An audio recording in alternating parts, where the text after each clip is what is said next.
네, 문재인 대통령이 더불어민주당 초선 의원들을 만났습니다. 이 초선 의원들은 더민초라는 모임도 만들어서 활동을 하고 있죠. 그 더민초 68명을 만난 겁니다. 이 만남이 주목을 끌었던 건 정치권에서 논란이 되고 있는 현안들에 대해서 초선 의원들이 어떤 목소리를 낼 것인가, 어떤 제안이 나올까, 또 대통령은 어떻게 답할까, 이런 점들 때문이었는데요. 전체가 비공개로 진행이 됐습니다. 그래서 궁금한 게 많아요. 참석했던 분의 이야기를 직접 듣죠. 더민초의 운영위원장이세요. 민주당 고영인 의원 스튜디오에 나오셨습니다. 어서 오십시오. 네, 안녕하세요. 고영입니다. 반갑습니다. 어제 한 1시간 반 정도 간담회가? 네, 그렇습니다. 그렇죠. 네. 분위기는 어땠어요?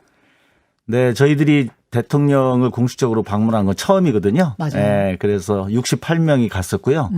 이제 처음에는 뭐 대통령께서도 자기도 초선 출신 대통령이다 이렇게 얘기하면서 뭐 화기애애하게 시작은 했지만 그 전반적인 분위기는 굉장히 진지했습니다. 예, 그래서 자신들이 지금 그동안 우리가 민심 정치를 했는데 거기서 들었던 민심과 국민들의 고통을 대통령에게 진솔하게 전달하려고 하는 이제 그런 분위기에서 얘기가 됐고요. 그리고 이제 저희가 사전 조율을 특별히 하지는 않았어요. 주제 놓고? 네, 주제가 이제 너무 중복되는지 안 되는지만 제가 한번 이렇게 확인했고, 네. 그래서 자신들이 중요하다고 생각하는 거 위주로 얘기하는 그런 분위기로 진행이 됐죠. 그럼 예. 자율적으로 이렇게 손 들고 질문하고 아니에요. 뭐 그런 식이었어요? 저희들이 이제 모두 9개 조가 있는데 네. 조별로 이렇게 한 명씩 서로 사실은 질문하고 싶은 분들은 더 많았는데 네. 한 10여 명 정도가 그렇게 했는데 네. 주제가 너무 중복되면 안 좋으니까 그것만 그것만 조율했죠. 조정하는지. 네네네. 아니 그런데 대통령하고 단독 인증샷 찍는 데만 한 20분 썼다 막 이런 쓴소리도 나오던데요. 그거는 뭐 굉장히 뭐 빠른 속도로 20분도 안 걸리고 뭐 한 15분 정도 그렇게 했는데 아무래도 뭐 그동안 대화한 내용이 중요한 건데 네. 그거는 이제 초기에 뭐 환영하는 자리도 없었고 그러다 보니까 첫 만남이니까 네. 기본적인 그런 절차로 진행된 거죠. 알겠습니다. 우리 조를 이렇게 나누어서 질문하셨다고 그랬는데 제일 주된 관심사 대통령도 제일 주의 깊게 들으시고 초선 의원들도 제일 주의 깊게 좀 말씀을 드린 부분은 뭐예요? 저희들이 정책 제안 위주로 했습니다. 그래서 지금 이제 청년들의 문제가 지금 많이 심각하잖아요. 그래서 이제 공정성이나 주거 안정 문제, 그 다음에 그 실직자들이 많은데 특히 그 고용보험에 가입되지 않은 실직자, 그다음에 소상공인 좀 이런 부분들의 고통들을 빨리 헤아려야 되고 이걸 해결하려면 지금 비상한 시기 코로나도 있고 네. 그런 비상한 대책이 필요한데 문제는 이 기재부를 중심으로 해서 재정당국이 곳간을 너무 걸어 잠그려고 해요. 그래서 저도 그렇고 많은 의원들이 이 곳간을 풀어라. 곳간 풀어라. 네, 이거를 좀 많이 얘기를 했죠. 아니 뭐 곳간에 많이 쌓여 있으면 풀어도 되긴 하는데 또 시민들이 입장에서는 그렇죠. 이게 결국 또 우리 세금이라서 네, 당연히 그런 풀 때는 우려도 좋은데 합니다. 나중에 또 이거 다 걷어가는 거 아니야? 괜찮을까? 이런 근데 생각도 우리가 해요. 우리 조상들도 그렇고 항상 이 재난 시기에는 이러한 그 창고에 비상 시기에 쓸 수 있도록 비축해 놨다가 이걸 풀어서 일단 국민을 구제해야죠. 백성을. 예. 그리고 그것이 제대로 안정이 돼야 그다음에 나라도 있는 겁니다. 문제는 이제 그걸 뭐 거덜내자 이런 게 아니고 예, 이것이 이제 호전되는 시기. 예? 네. 풍년의 시기에는 다시 또 회수도 하고 이러한 것들을 하는데 지금은 굉장히 중요한 시기라는 거예요. 벌써 미국의 바이든 대통령 보세요. 뭐 2조를 지금 풀고 앞으로 4천조를 10년간 증세를 해가지고 이 굉장히 재정 확대 정책을 쓰려고 하거든요. 그 부분을 주문하셨군요. 그렇죠. 재정 확대 정책. 근데 예. 이제 곳간을 푸는데도 여러 가지 방법이 있을 수 있는데 온 국민에게 지난번처럼 예. 긴급 재난지원금을 지원하는 방식이 있을 수 있고 또 아니면은 이제 뭐 국가 명령에 의해서 문을 닫아야 했던 소상공인들에게 손실을 보상해 주는 방법. 이런 뭐 선택적인 방법이 있을 거고. 예. 근데 지금 민주당이 생각하고 있는 건 전 국민 재난지원금을 한 번 더 지급하자 이쪽인 것 같아요. 맞습니까? 예. 기본은 이것은 재난지원금이라고 하는 문제는 본질적인 거는 피해자에게 제대로 보상을 해 주는 겁니다. 기본 원칙은. 그렇기 때문에 그걸 보편이냐 선별이냐 무슨 뭐 철학이 반영된 것처럼 얘기할 필요도 없고 그 피해자에게 제대로 된 지원을 해주는 건데 예. 경우에 따라서는 이 구별하기가 굉장히 좀 어려운 부분이 있어요. 피해 정도라든가 예, 예. 그다음에 또 그 전반적인 코로나로 인해서 경기 침체가 좀 오래 또 지속된 부분도 있고 그러니까 이러한 것들을 전체적으로 격려도 하고 위로도 하고 또 경기 활성화도 시키고 이제 이런 것들이 복합적으로 결합해서 전 국민을 또 상대로 할 수 있습니다. 그래서 이거는 이제 방법론의 문제거든요. 지금은 어느 쪽 전 국민 지원으로 일단 가닥을 잡은 건 맞나요, 당이? 네, 지금 그 논의들을 좀 활발히 하고 있습니다. 그쪽으로 잡은 그것도 거죠? 있는데 그것 플러스 소상공인에게는 피해 중심으로 해주는 것들을 이 투트랙으로 가는 쪽을 같이 동시에 생각, 그렇죠. 동시 가는 같이 것으로 고민하고 있습니다. 네. 어제 대통령의 그래서 답변은 어땠습니까? 그 주문에 대해서? 대통령께서는 워낙 저희들이 10여 명 이상이 이제 질의를 했기 때문에 일일이 하나하나 얘기는 하지 않았는데 지금 전반적인 우리 내용들에 대해서 존중하시겠다라는 얘기를 하셨고 특히 뭐 지금 피해 지원 이런 부분들에 대해서는 적극 나설 뜻으로 말씀을 하셨습니다. 전 국민 지원금 한 번 더 돌린다면 그게 시기는 언제쯤이 될까요? 네, 지금 저희들이 뭐 그 휴가철 얘기도 하고 휴가철 여름 조금 늦어지면 추석 전에는 될 수 있도록 하자 이 정도로 이야기들이 모아지고 있습니다. 8월 아니면 9월 정도. 네네. 그래서 이제 그런 얘기 외에도 우리가 청년 같은 경우에 그 일자리 국가 책임제라든지 주거 책임제 이런 것들도 좀 얘기를 하고 좀 LH 개혁 이런 것들이 좀 중요하게 다뤄졌죠. 당이 나아갈 방향에 대해서도 좀 대화가 있었는지 모르겠어요. 네. 지금 이제 저희들이 결국은 지금 1차적으로는 이런 비상한 시기니까 코로나를 통해서 빨리 안정화시키는 거 하고 아까 말씀드린 것처럼 피해 지원을 우선적으로 하지만 더 궁극적으로는 우리 사회에 갖고 있는 이런 불평등 격차와 미래에 대한 불안정성이거든요. 그렇기 때문에 이제는 이번에 코로나를 계기로 해서 우리가 사회 구조 개혁에 대해서 진지하게 고민할 때입니다. 저희 의원들도 지금 그런 고민들이 더 깊어지고 있는데 그래서 사회 안전망을 강화하고 어떤 국민들의 어떤 복지국가 체계라든지 이러한 이제 비전을 잘 만들어서 이러한 재난이 일시에 불어닥치더라도 네네. 이렇게 막 우리가 호들갑 들면서 막 이렇게 하는 게 아니라 안정감 있게 대처할 수 있는 그런 사회 시스템을 만들어야 될 것 같습니다. 당내 현안 예를 들어서 어떤 조국 전 장관이 회고록 내면서 당 안에서 이래야 된다 저래야 된다 막 이야기가 많았고 송영길 대표가 결국 사과했고 뭐 그 후에 또 후폭풍이 있고 이런 것에 대해서는 얘기 안 하셨어요. 대화 안 나누셨어요. 예. 지금 언론에서는 이 조국 얘기가 안 되면 뭐 쓴소리가 좀 안 된 것 같은 약간 그런 분위기도 좀 있었는데 사실 뭐 송영길 대표가 그 전날 우리 그동안 있었던 모든 논의 내용을 총화해서 대표가 한번 발표를 했지 않습니까? 사과를.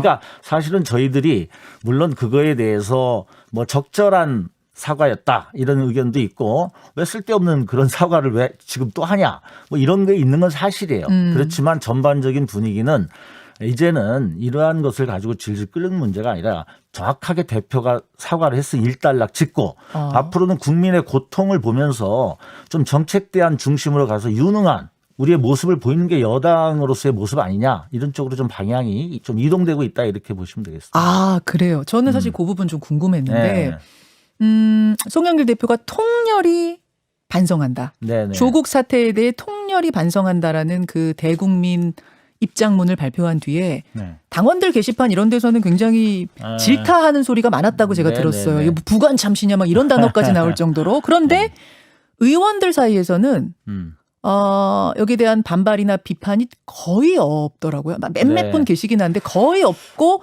인터뷰도 잘 안 하셨어요. 그래서 전 이건 어떤 의미일까? 지금 고영인 의원 말씀 듣고 보니 전반적으로 의원들은 이게 맞다 쪽의 의견인 겁니까? 네. 그러니까 이제 내용에 대해서는 약간의 차이는 있지만 이런 그 뭐 저희 초선 같은 경우도 2030 의원들이 조국 사태에 대해서 사과를 했고 물론 우리 전체가 내기에는 의견이 좀 분분해서 낼 수는 없었지만 이런 많은 논의들이 돼 왔고 그러한 민심과 의원들의 의견을 수렴해서 만든 과정이기 때문에 이 과정 자체를 존중하는 거고요. 그리고 또 매듭이 필요하다. 이제는 좀 미래를 향해서 우리가 좀 더 정책 대안 쪽으로 가야 된다. 이런 공감대가 있는 건 사실인 것 같습니다. 초선들 입장도 그쪽이라고 보면 됩니까? 네, 초선들도 그 과정은 좀 존중하는 부분이 거의 제가 만나본 전체적인 흐름은 그런 쪽으로 의견들을 많이 얘기했습니다. 아니, 과정을 존중한다는 건 그 송영길 대표가 어쨌든 대표로 말씀하신 거니까 당원들이 그렇죠. 조직원들이 따른다 그런 그렇죠. 의미? 그동안의 모든 내용들이 어느 정도 이제 총괄을 이루어져서 그 의견들이 많이 수렴된 형태로 발표됐고 그것이 개인의 생각으로 얘기한 게 아니라 네. 우리 전반적인 당원과 또 우리 의원들 민심 이런 걸 다 반영해서 적절히 할 부분을 했다 이런 의미입니다. 네. 그래서 더 이상 여기에 대해서 문제 제기하지 말자 쪽으로 거의 지금 뭐 좀 일단락 하자라는 거죠. 분위기가 그래요. 예. 그렇군요. 아니, 사실은 비슷한 일이 지난 재보선 때 한번 있었잖아요. 네. 초선 의원들이 패배의 원인 중에 하나로 이른바 조국 사태, 네, 조국 네, 전 장관 관련된 이슈들을 지목을 하고 반성문 내놨는데 네. 근데 이제 당내 어떤 핵심 지지층들한테 문자 폭탄 받고 뜻을 접는 일이 있었어요. 근데 정확하게 얘기하면 뜻을 접는 건 아닙니다. 아, 그래요? 이제 우리가 반성이라고 하는 건 분명히 반성문을 내는 거고 반성 이후에는 뭐 해야 돼요? 우리가 변화하고 새로운 새 신체를 만들어 가지고 앞으로 향해서 나가야 되잖아요. 예. 근데 맨날 반성한다고 그걸 반복할 수 있는 건 아니잖아요. 반성한 이후에 다른 모습을 보여야 되는 건데 네. 이제 이런 뭐 우리 적극적인 이런 지지자들이 그런 문자 폭탄이 있었다는 이유로 뭐 후퇴한 거 아니냐 이렇게 얘기했는데 후퇴보다는 이제는 그것을 가지고 지금 국민의 고통의 현장으로 가야 된다. 그래서 그것에 대해서 좀 더 우리가 물론 내로남불적인 요소도 극복해야 되지만 유능하게 네. 정책 대안 중심으로 나가야 된다라는 이런 방향 설정의 문제지 후퇴는 아니라고 생각합니다. 근데 네. 그때 그 발표했던 의원들 중에 사실은 그게 그 뜻이 아니고요 했던 분들도 계셔서 사실은 예. 후퇴로 이해하는 사람들도 있습니다만 그건 아니라는 말씀이에요. 그건 아닙니다. 뭐 제가 5명 의원들하고도 다 이렇게 소통을 해봤는데 여전히 뭐 후회하지 않고 있습니다. 보니까. 그래요. 네네. 그 초선이 나오셨으니까 초선의 대표격인 고영인 의원이 나오셨으니까 좀 질문 드리고 싶은 게 그 국민의힘 지금 당대표 경선에서 신진 그룹이 돌풍 일으키고 특히 뭐 이준석 이분은 초선도 아니고 영선인데 이분이 대표가 지금 되느냐 마느냐 막 이런 얘기하고 있는 거 보면서는 초선들 뭐라 그러세요? 일단은 그런 신진 세력, 젊은 후보들이 이렇게 등장하는 거에 대해서 저는 뭐 큰 흐름에서는 정치 발전 측면에서 보면 긍정적이고 바람직하다 이렇게 생각합니다. 부러워하진 않으세요? 그러니까 민주당 이제 그런 판단이 있고 그렇죠. 부러워하는 측면도 있고 새로운 쇄신의 바람 그리고 또 긴장하는 우리가 모습도 분명히 있고요. 그리고 또 어떻게 보면 이 보수 진영이 이제 새롭게 집권하려고 하는 의지가 강하구나. 저런 이준석 같은 저런 좀 나이 젊은 후보에게도 그 보수적이었던 그런 세력들이 대표까지 만들어주려고 하는 거는 강한 의지를 보면서 우리가 섬찟할 때가 있습니다. 그래서 섬찟할 때가 있어요. 그래서 되게 솔직하게 지금 말씀하시는 건데. 그래서 그 말씀은 그러면 우리도 이제 더 적극적으로 쇄신하고 더 노력해야 된다. 이런 생각이 있는 거죠. 그 이제 섬찟하다는 표현은 이런 의미인가요? 예전 같으면 이른바 보수 정당에서 영선의 30대가 상상도 못했었을 그렇죠. 자리를 네. 집권이라는 어떤 정권 교체라는 목표 향해선 저것도 해내는구나. 그렇죠. 이런 부분에서의 섬찟. 그렇죠.